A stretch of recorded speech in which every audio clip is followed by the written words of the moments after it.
Let's jump right in here. I have slightly changed the title of my presentation, as sometimes happens. The title is now Prospecting Apocalypse on Survival Bunkers and Doomsday Preppers. It was a chilly spring day in 1964 when the home designer Jay Swayze awaited to receive his first visitors at the 1964 New York World's Fair in Flushing Meadows, Corona Park. Swayze had built an exhibit to meet the theme of the fair, Peace Through Understanding. His contribution? A 10-room, 5,600 square foot mid-century mansion comprising 3 bedrooms, a complete outdoor patio, which doubled as a discotheque. Here we have the floor plan. A kitchen, a garden, a living room, a dining room, and 2 bathrooms. He published a pamphlet accompanying the mansion, which boasted the virtues of the home of the future: gorgeous landscape views, climate control, noise control, privacy, luxury, and an overall low cost of upkeep. But what made Swayze's mansion reflective of the theme of the World's Fair, of peace through understanding? What made it representative of the future the World's Fair predicted, anticipated, even desired? What was the catch? Well, Swayze built his mansion 15 feet underground. For Swayze, and everyone in the nuclear age, the reality of a nuclear apocalypse was profound. Likely even, if not inevitable. By 1964, the arms race was well underway. Nuclear stockpiles were a pile-in. America and the USSR were in a mad rush to acquire the power to obliterate the planet with an absurd, redundant multiplicity. The president himself had warned the public of our quote-unquote sobering responsibility to recognize the possibilities of nuclear war. We might note that possibilities is perhaps a poor choice of words, given that nuclear war creates precisely the opposite of possibilities. In any case, the bunker home had become, by the 1960s, the architectural innovation of the 20th century. Facing the threat of obliteration, Jay Swayze repackaged his nuclear anxieties. If the world is going to end, he and his family would be ready in their own bunker home in Plainview, Texas. He transformed the nightmare of nuclear apocalypse into a dream of nuclear apocalypse by reinventing the austere military bunker and wedding its defensive virtues to suburban comfort. The apocalypse ought to be experienced as a sort of forced vacation, with all the amenities and conveniences one might expect of a trip to a sunless Cancun. One might even look forward to the apocalypse. The apocalypse can be sold. And of course, I must emphasize that Swayze was not the first one to figure that out. That is, that the apocalypse is a good business opportunity. Though Jay Swayze wasn't particularly successful at selling his dream of domestic apocalyptic bliss, that is, no one who saw the exhibit at the World's Fair purchased one of his underground homes. Nonetheless, the idea of the domestic luxury bunker took hold of the American imagination.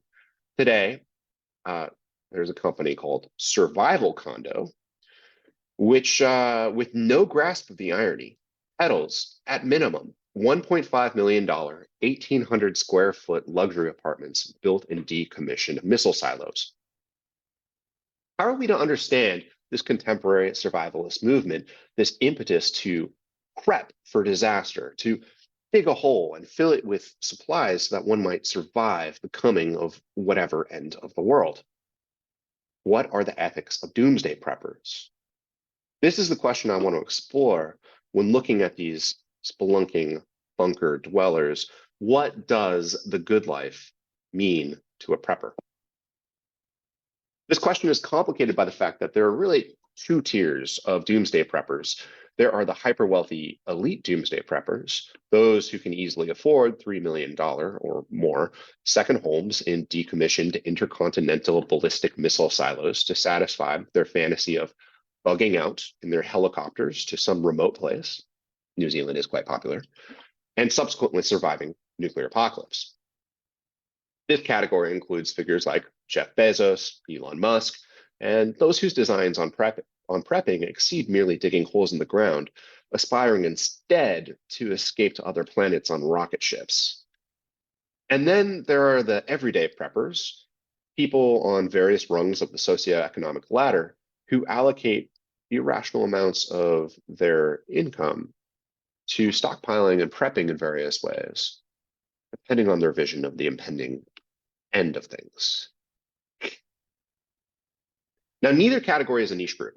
The former hyper-wealthy group tends to be more hush-hush about their activities, but the latter category comprises, and this is according to a 2020 FEMA survey, some 20 million Americans, and with a 50% increase in prepping from 2017 to 2020. And we can suppose that that number has increased even more in response to the COVID-19 pandemic. This is not a small category. In fact, it's a category rapidly approaching 10% of Americans. Returning now to the Doomsday bunker, I forward that there are better and worse ways to, well, there are better and worse metaphors for understanding the Doomsday bunker and its ethical dimensions.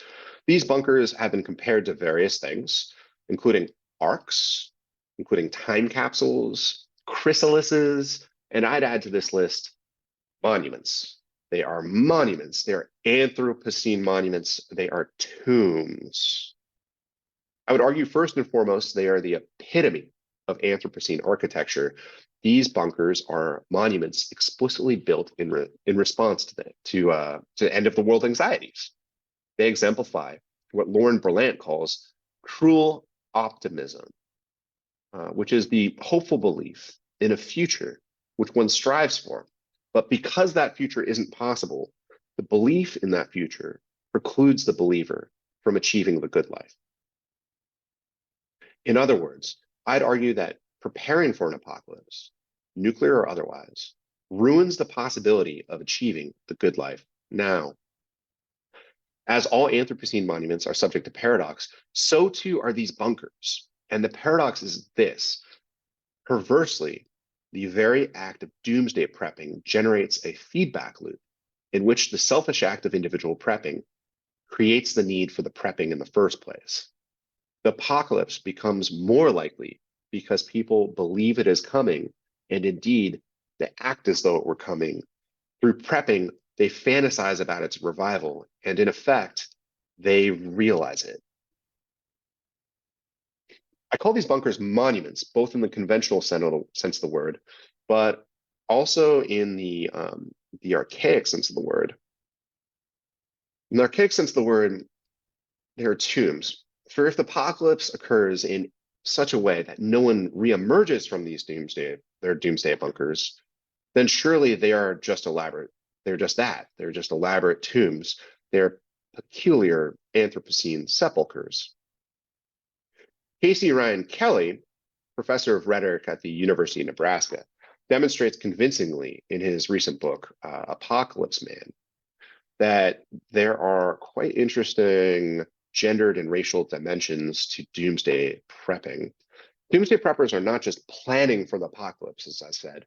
Rather, they perversely long for the coming of some sort of catastrophe which will return the white male to his proper place in some post-apocalyptic hunter-gatherer Robinson Crusoe-esque future. In this sense, doomsday preppers can best be likened to modern-day cave dwellings, harkening back to some imagination of the hunter-gatherer caveman world. The performance of what Kelly calls manly rituals of preparedness allow preppers to fantasize about a world in which their uniquely honed manly prepping skills allow them to happily thrive in a post-apocalypse characterized by societal and environmental collapse, characterized by resource scarcity, and violent marauders. This transition occurs first with the apocalyptic event, which kills off most people, except, of course, for those preppers who have retreated into their cave bunkers. The prepper bunker allows the prepper to return to the cave, and when the prepper reemerges from the cave, a sort of resurrection, they will have atavistically returned to the top of the pyramid of power, bolstered by those manly skills which they have been ritually practicing, such as hunting, fishing, woodworking, martial arts, proficiency with firearms, etc. A quick aside regarding the firearms and the martial arts, the harrowing reality of why these bunkers are so often stocked with weapons is because preppers have fully fantasized about their need to kill anyone who might violate the autonomy of their post-apocalyptic fiefdoms. They are anticipating their need to murder their fellow Americans. Right. In such a world, the weak are usually coded as feminine. Feminine insofar as they're dependent people. These feminine dependent people will necessarily be the first to die off, whereas preppers imagine themselves the rightful inheritors of the post-apocalypse, restored, as they feel they ought to be, to their rightful place atop the pseudo-caveman patriarchy. In opposition to feminine dependency, preppers value and believe in myths of independence and self-reliance, which is the whole point of their bunker building and apocalyptic cosplaying. The ethics of the prepper is adjacent to the ethics of might makes right. We might rephrase this, might makes right to survival makes right. In the apocalypse, history is written by the survivors. Doomsday bunkers are frequently likened to arcs. Here we have an arc. Invoking the story of Noah and the flood. I'd like to forward a secular reading of this story, one that doesn't take for granted that Noah is right because God says so. A reading that therefore understands Noah quite differently. In my reading, preppers see themselves as modern-day Noahs, building catastrophe-proof arcs, bunkers, to save the righteous slice of humanity, themselves, to repopulate the earth following the genetic bottleneck caused by the flood/apocalypse. Of course, in Genesis, we're told that Noah is a righteous man. But we must take the fact that Noah is a righteous man as a given, because nothing is said about what Noah did to stand out as the only virtuous man on the planet. Likewise, preppers also take the virtue of their prepping for granted. For preppers, the virtue that allows them to survive is the faith in the flood to come. They survive because they refuse to help their neighbors in favor of an antisocial, anti-human, misanthropic, anti-cooperative ark-building endeavors. A person who builds an ark doesn't just believe in the coming flood. They desire the flood. Otherwise, what was the point of investing all this time and cash and patience? Their Jesus-like resurrection from the cave, so anticipated, to a renewed world is predicated on their deserving it simply because they prepared and assumed that the destruction would come. And in prepping and pursuing their apocalyptic fantasies, their actions hasten or give greater strength to the vector of circumstances that increase the likelihood of societal collapse in the first place. And I'm sort of repeating myself here, but the logic of doomsday prepping is circular. Doomsday prepping leads to the antisocial behavior that increases the chances of doomsday, which in turn leads to greater justification for more doomsday prepping. Or, in other words, the prepper's anxious impulse for self-preservation, foregoing collective action that might actually avert such calamities, paradoxically generates the need for self-preservation, thus predestining the simultaneously feared and fantasized catastrophe. Some words: mutual cooperation, interdependence, collective action, sacrifice. These words are anathema to doomsday preppers. Yet these are the values that are necessary for any ethical effort to build the groundwork for a better planetary future. Unfortunately, preppers take it for granted that these virtues are weaknesses. They also take for granted something else. The assumption in Genesis, we're just told that this is the case, that the world is corrupt and all humans must necessarily be eliminated, except, of course, for themselves. I'm going to close this presentation with a reference to the 1961 episode of the Twilight Zone entitled The Shelter. In this episode, air raid sirens go off, and Bill Stockton, our protagonist, is the only person in his neighborhood to have built a doomsday bunker. Bill Stockton refuses his friends and neighbors entry.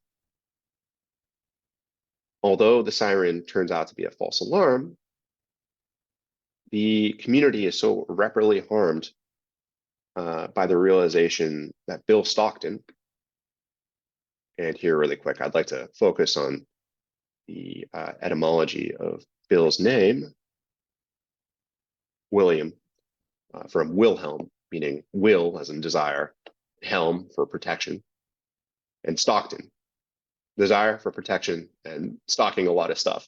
He's aptly named for a prepper. The community is irreparably harmed by the realization that Bill Stockton felt perfectly justified in surviving the extinction of his entire community. Subsequently, his wife, Polly, asks him a question that indicates the ethics of the non-prepper.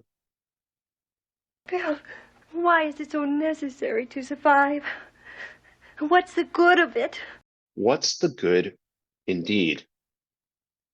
Polly implies a very different ethical framework. Should the circumstances of our human predicament lead to a world-ending scenario, should we fail in our collective effort to protect one another and ensure a future for us all, then the survivalist bunker is not the place for a person who is concerned with ethics or morality. Rather, the only good place for an ethical person in the apocalypse is ground zero. Thank you all for your time.